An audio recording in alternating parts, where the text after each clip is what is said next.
Hellcat.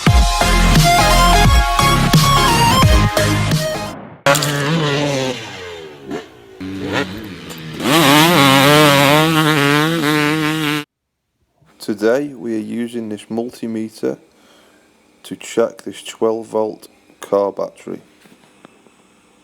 It's an easy process, so don't worry about it, and let's get on with it.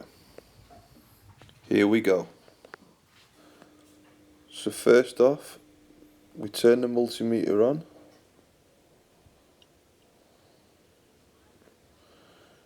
Make sure the leads are in the right settings. The negative always stays in this position and the positive stays on the volt setting. You want to make sure it's not on the amp settings. Manually turn it to DC, which stands for direct current. I put it on the 20 setting as these batteries are only 12 volt and will never exceed the 20 volt level.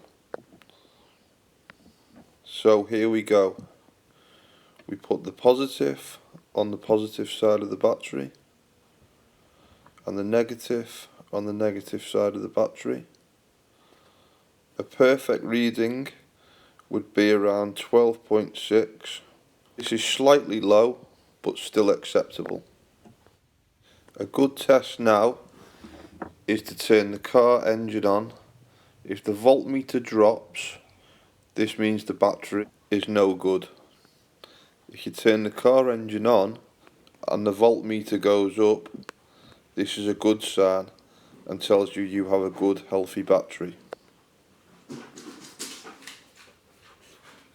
Hope this has helped you guys out.